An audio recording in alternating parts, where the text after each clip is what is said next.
Desde Chile nos habla un gran pensador y un gran político, Juan Carlos Aguilera. Muy buenos días.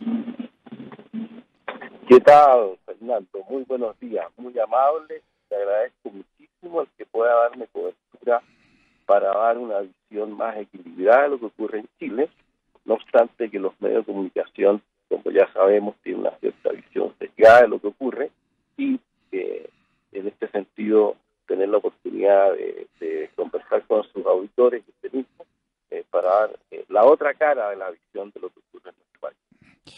Bueno, Juan Carlos, le quiero contar para esta conversación que le puede ser útil cuánto me costó el Hotel Carrera en vísperas de la caída de Allende. Creo que fue 2 semanas antes o 10 días antes. Después regresé, pasé por Santiago cuando iba camino de Buenos Aires, de Bariloche, a una reunión de banqueros, y ahí llegaba en el avión conmigo doña Hortensia Allende. Y entonces yo pagué el Hotel Carrera. ¿Sabe cuánto me costó en dólares? El Hotel No lo Carrera. sé. $1. No lo sé. $1. $1. Sí. Pagué el Hotel Carrera con $1. Y la noche anterior, que no fui a reunirme con mis amigos banqueros, subí al restaurante y me dijeron que había cordero y Coca-Cola.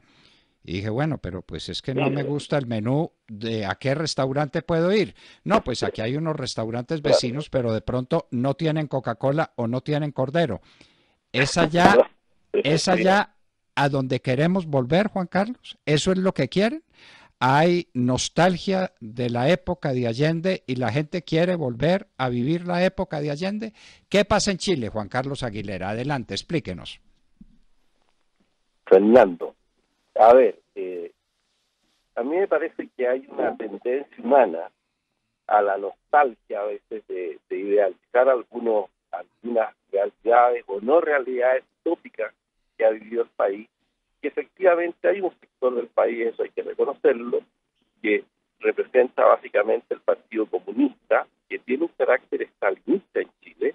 Si uno analiza lo que ocurre con el Partido Comunista a nivel mundial, este Partido Comunista es especialmente anclado en el pasado y con una visión insurreccional que está con como siempre lo dicen ellos, ¿no? Un pie en el Parlamento, en el gobierno, y otro pie en la calle. Porque en definitiva ellos no respetan el Estado de Derecho y nosotros sabemos que tampoco son proclives a la democracia. Ese Partido Comunista representa un 5% del país. Luego tenemos al Frente Amplio, que son jóvenes pijos, como se podría decir, jóvenes acomodados, que son un símil al Podemos español y que también tienen esa nostalgia que usted señalaba, guevarista, una nostalgia revolucionaria, pero que su sistema de vida no se condice con aquello, ¿no? Y ellos tienen efectivamente una representación muy menor. Hay senadores y hay diputados de tanto del Frente Amplio como del Partido Comunista con una muy baja representación porque se cambió el sistema electoral en Chile. Por ejemplo, hay personas que tienen 1,2% ocupando un escaño, digamos, del Parlamento, lo cual eso ya a uno le dice cuál es el nivel de representación que hay en Chile. Esa es la primera cuestión.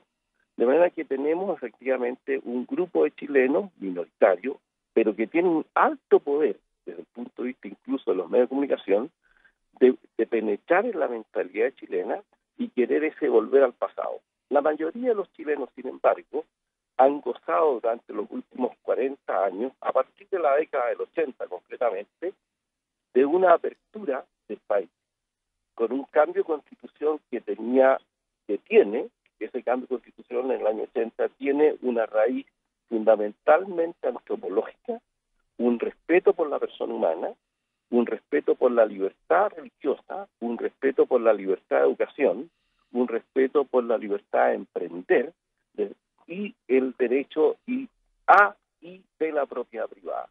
Eso es inédito. Y luego también tenemos con esa constitución, porque hay que partir desde allí para poder explicar el fenómeno actual, una constitución que por primera vez tiene un banco central autónomo, que justamente los países de carácter socialista, el dólar que a usted le costó, digamos, ese cordero, esa visita al Hotel Carrera, significaba, ¿no es cierto?, que en definitiva había una fijación del precio, pero alguien pagaba en realidad, con inflaciones galopantes. Chile llegó a tener 3.600% de inflación al final del gobierno de Allende. Y nosotros hoy día, desde el año 80 en adelante, con más o menos baremos distintos, pero no hemos pasado nunca el 4 o 5% de inflación, lo cual indica, ¿no es cierto?, que la gente tiene una capacidad de poder adquisitivo real. En tercer lugar, desde el punto de vista constitucional, se genera en esa Constitución del 80 un tribunal constitucional, que no obstante había sido de alguna manera propuesto en gobiernos anteriores. Sin embargo, en esa Constitución se proclama ya de que hay una institución dentro del país que permite revisar si las leyes que el propio Ejecutivo o el Legislativo proponen y aprueban corresponden a ese espíritu de la Constitución del año 80. Eso no existía antes, porque en definitiva los gobiernos anteriores, de hecho el gobierno de Allende lo que hacía, ¿no es cierto?, era utilizar artilugios desde el punto de vista jurídico para aprobar leyes que eran inconstitucionales. Ese es el marco general. Sin embargo, si uno, teniendo esa trastienda de fondo, también tiene que advertir que hay ciertos fenómenos que se han ido produciendo en Chile y que yo les llamo un desfondamiento desde el punto de vista moral-cultural. Y ese desfondamiento moral-cultural tiene diferentes expresiones en el país. En primer lugar, y desafortunadamente lo tenemos con la Iglesia Católica. Y en la Iglesia Católica, que siempre fue un referente moral del país, con el problema de los abusos sexuales y con una velada formación en la teología de la liberación, fue un cóctel perfecto para que hoy día tenga una muy baja representatividad y también desde el punto de vista moral. Ese es un primer hecho que es delicado para el país. Un segundo elemento de este desfondamiento moral cultural tiene que ver con el comportamiento de las élites en Chile. Las élites desde el punto de vista económico, desde el punto de vista político, desde el punto de vista social. ¿Qué quiero decir con esto? Quiero decir lo siguiente. En Chile las élites antaño tenían una alta formación y preparación cultural, pero al mismo tiempo acompañada un sólido compromiso social con el país. Eso hoy día ha desaparecido y ha implicado, por tanto, que las élites se han separado, han tenido una distancia tremenda con lo que ocurre en la realidad chilena, el Chile real del ciudadano de pie. ¿Y cómo se manifiesta esa desvitalización, esa falta de ejercicio incluso de la autoridad de las élites? Tenemos, por ejemplo, un presidente de una de las ramas de los empresarios más importantes del país, que su familia ha estado ligada a una colusión durante más de 11 años. De manera que eso obviamente genera, creen en la libertad de emprendimiento, en el libre mercado, que es lo que la propia Constitución y los chilenos queremos. Sin embargo, queda en sordina con este tipo de ejemplos. Tenemos un déficit desde el punto de vista político. El presidente hoy día, en ejercicio del Senado chileno, participó en un hecho de violencia con resultado de muerte y de un oficial de carabineros, que él iba en estado de ebriedad, lo atropelló, pero eso no tuvo nunca una sanción penal. De manera que allí hay un elemento que caracteriza este déficit o esta desvitalización moral cultural del país. Tenemos en la Cámara de Diputados, por ejemplo, una diputada con un mínimo de representación que no llega al 3%, que era miembro de una pandilla de delincuentes. ¿Ah? Tenemos también, desde el punto de vista jurídico, una situación que es muy compleja en el país y que implica una cierta falta del Estado de Derecho. Me explico qué es lo siguiente. A muchos militares que participaron en el gobierno militar se les acusa a través de ficciones jurídicas, y lo digo entre comillas y lo recalco, dicho por los propios jueces, utilizando un artilugio que con esas ficciones jurídicas los pueden acusar, pero sin tener elementos de verdad objetivos para hacerlo. Pero, ¿cuál es el problema de fondo? No solamente son las ficciones jurídicas, sino que además se utiliza un sistema procesal penal que en Chile ya no existe. Hoy día tenemos un nuevo sistema procesal penal, pero a ellos se les aplica el antiguo, lo cual obviamente atenta contra el Estado de Derecho. Y también desde el punto de vista jurídico uno puede dar muestras, ¿no? En el año 2017, me parece, hubo un problema en la Araucanía, que aquí en la Araucanía hay un problema serio, están las FARC incluidas, así que algo usted reconoce en este hecho, de una autonomía, digamos, de ciertos territorios que se reivindica el indigenismo, no el indígena, no la cultura indígena, que eso es razonable y siempre pertinente, sino que un indigenismo de carácter de izquierda, y allí el Estado de Derecho no existe. En un momento determinado, un juez de la República aparece vestido de rojo con la boina de Chávez, manifestando con ese hecho, ¿no es cierto?, cuál era su posición política. Y obviamente la justicia, si no es ciega, no es justicia. Y por último, uno puede advertir que se ha ido produciendo con este fenómeno de bienestar del país, se ha ido produciendo un fenómeno que es extraño. ¿Y que es extraño en qué sentido? De que mucha gente plantea que lo que está pasando en Chile es un fenómeno que lo llaman un despertar de la sociedad, lo llaman una explosión social. Y eso, hacer ese análisis, a mí me parece que es muy liviano, dado los antecedentes que yo les estoy dando. Sin embargo, se fue produciendo en Chile efectivamente un problema que es el siguiente, que cuando usted tiene bienes y servicios a los cuales puede acceder y advierte que usted teniendo los méritos no puede acceder a ellos porque hay una concentración económica en el país, que en el fondo hay muchos empresarios que se han aprovechado de la libertad económica y con las colusiones, con los monopolios u oligopolios, con eso borran con el codo lo que está escrito con la mano, se va produciendo en la gente un cierto malestar con el propósito de poder alcanzar cierto nivel de vida. Y eso, obviamente, hoy día tuvo una explosión, pero no es una explosión así puramente pulsional y de ira. El primer elemento que hubo fue los jóvenes que ante el alza, digamos, del precio del metro, ellos protestaron y de una manera muy expresiva saltaban, digamos, los torniquetes y había gente, fíjese usted, que aplaudía ese hecho que tiene un carácter delictual. Esos jóvenes obedecen a una formación que han tenido desde un punto de vista nuevamente moral cultural. El joven que no tiene límites, que cree que la libertad todo está permitido, obviamente él está en contra de todo lo establecido sin tener una visión ideológica clara.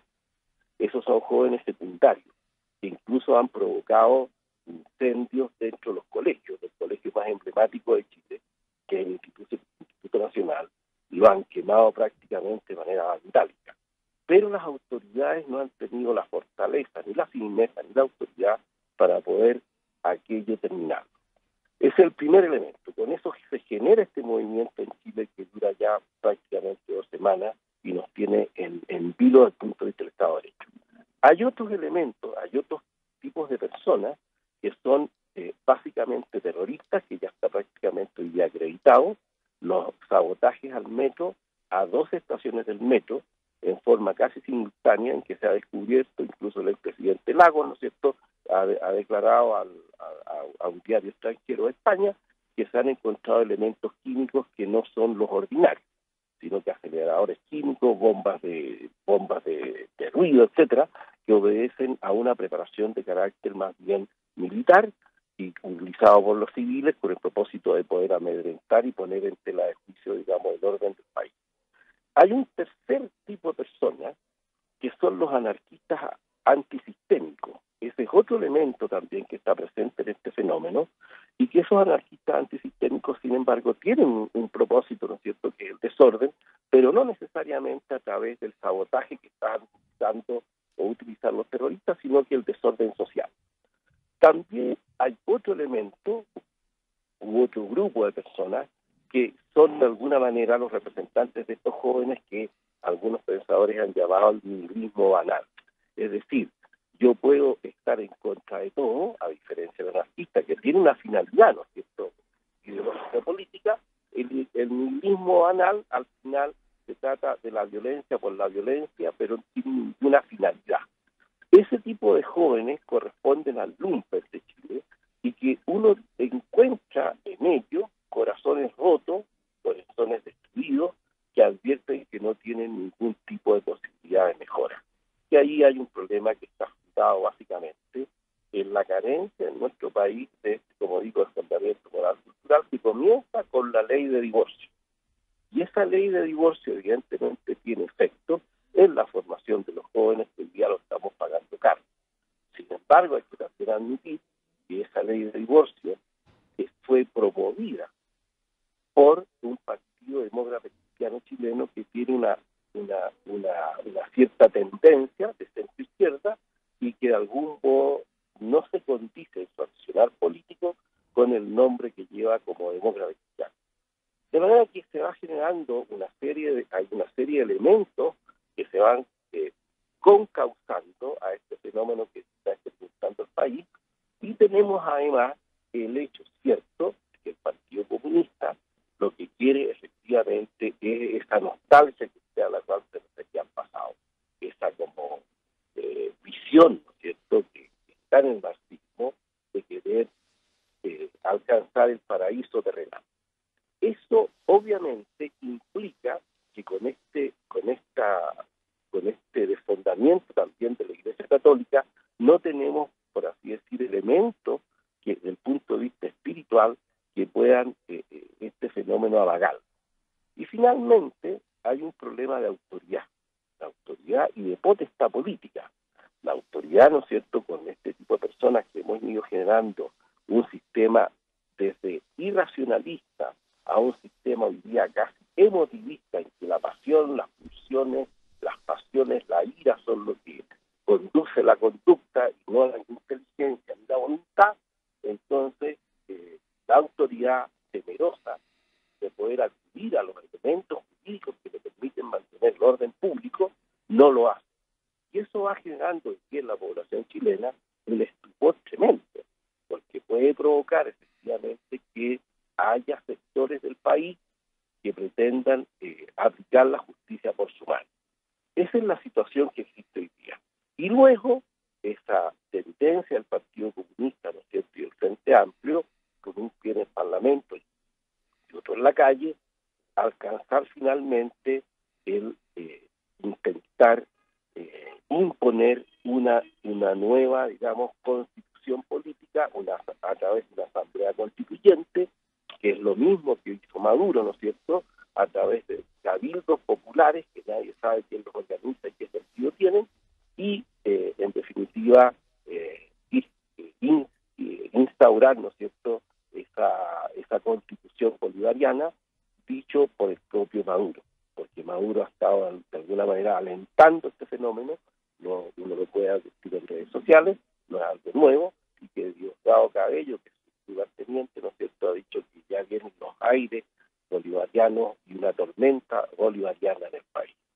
Ese es más o menos el cuadro que se está viviendo en Chile, pero que sin embargo también nosotros tenemos la esperanza que el chileno común, el chileno a pie, tiene básicamente un ánimo muy pacífico, tiene un ánimo de trabajo, ha advertido que si él es capaz de trabajar, de salir adelante, puede alcanzar sus sueños, y ese Chile fue el que se levantó y también despertó de una manera distinta a este Chile que despierta con la violencia, a través de, por ejemplo, organizándose para poder limpiar la mugrería que quedó en cada una de estas manifestaciones.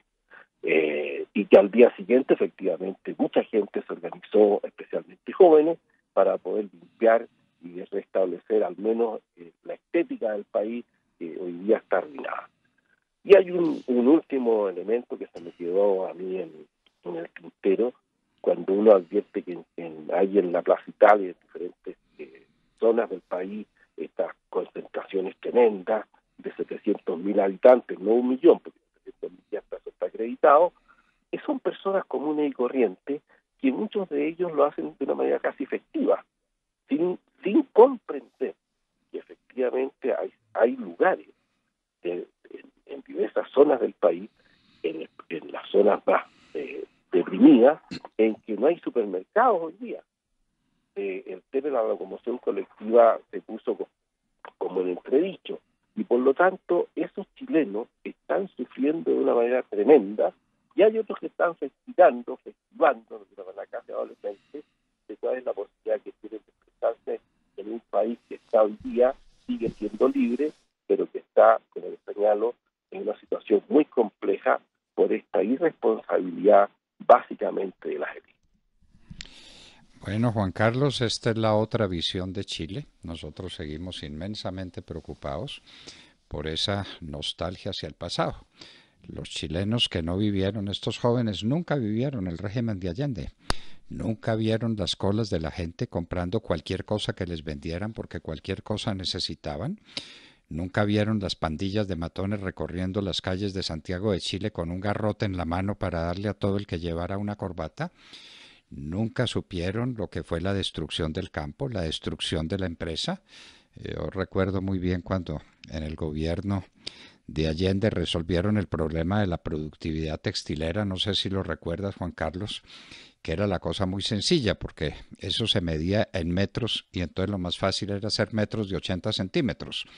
Y esa fue pues una idea genial del régimen para mostrar que no estaba cayendo la producción industrial. Y los chilenos, increíblemente, no están de acuerdo con sus éxitos, que desde luego son mejorables. Toda situación es susceptible de mejorar, pero también de empeorar. Y quieren regresar al pasado, y regresar al pasado por el camino del Che Guevara. Tampoco se acuerdan lo que fue Fidel Castro acompañando durante meses al señor Allende para preparar la revolución chilena, que los dejó en la absoluta ruina. Es que lo que recibieron los chilenos a la caída de Allende fue un país en ruina. No había sino escombros de lo que había sido Chile, y de ahí levantaron el país más rico de América, con mayor desarrollo de América, con mayor capacidad de evolución, con un sistema externo maravilloso, con el control de la inflación y, como decía muy bien Juan Carlos Aguilera, con la garantía de la capacidad adquisitiva de los chilenos. No quieren nada de eso, sino que quieren una cosa tan buena como el fenómeno de Cuba o el de Venezuela. Les podían proponer que se dieran una pasadita por Venezuela para que vieran lo bueno que es eso que quieren, de lo que tienen nostalgia. O que se vayan a Cuba, como lo decíamos ayer, 1 de cada 3 cubanos vive con $1 al día. Y el 54.6% de los cubanos, para ser exactos, vive con $3 al día. Bueno, magnífico. ¿Quieren eso? ¿Y quién les puede decir que no, Juan Carlos? Nadie. Si eso es lo que les gusta, pues que prueben de ese cocinado y que después nos cuentan cómo les va.